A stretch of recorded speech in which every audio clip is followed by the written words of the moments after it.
German research centre for Jio science GFZ এর তথ্য মতে বাংলাদেশে 5.7 মাত্রার একটি ভূমিকম্প অনুভূত হয়েছে। ভূমিকম্পটির উৎপত্তি স্থলের গভীরতা ছিল প্রায় 10 কিলোমিটার। আজ সকাল প্রায় 10টা 38 মিনিটে ঢাকা সহ দেশের বিভিন্ন জেলায় কম্পন অনুভূত হয়।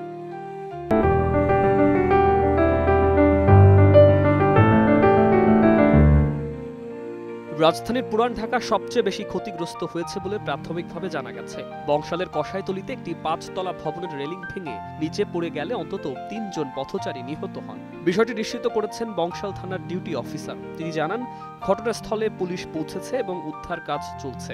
একই সঙ্গে রাজধানীর আরও কয়েকটি ভবন হেলে পড়ারও খবর পাওয়া গেছে, যদিও এগুলোর ক্ষয়ক্ষতির বিস্তারিত এখনও নিশ্চিত নয়। ভূমিকম্পের সময় আতঙ্কে অনেক মানুষ ঘরবাড়ি থেকে বের হয়ে রাস্তায় নেমে আসেন। বিশেষ করে ঢাকার উঁচু ভবনগুলোতে তীব্র ধাক্কা অনুভূত হয়। অনেকেই লিফট ব্যবহার না করে সিঁড়ি দিয়ে নেমে আসতে থাকেন। হাইরাইজ বিল্ডিং এর উপরের তলায় থাকা মানুষজন মুহূর্তের জন্য দিশেহারা হয়ে পড়েন। ধাম করে একটা আওয়াজ হয়েছে, এই আওয়াজের সাথে সাথে মানে সব কাঁপি উঠছে। পরে কয়ে তাড়াতাড়ি বাইরে মানে আতঙ্ক হয়ে গেছে সব, মানে আর কয়েক সেকেন্ড থাকলে মানে কাম সারি যেত। আল্লাহ বাঁচাইছে।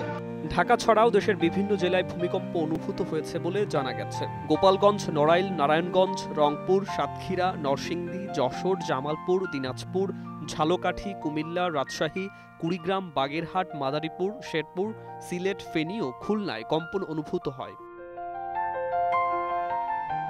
শুধু বাংলাদেশ নয়, ভূমিকম্পের প্রভাব পড়েছে পার্শ্ববর্তী দেশগুলোতেও। ভারতের পশ্চিমবঙ্গ রাজ্যের কলকাতা ও আশপাশের এলাকায় কম্পন টের পাওয়া গেছে বলে এনডিটিভি তাদের খবরে জানিয়েছে। এছাড়া পাকিস্তানের কয়েকটি অঞ্চল থেকেও ভূমিকম্প অনুভূতির তথ্য পাওয়া গেছে।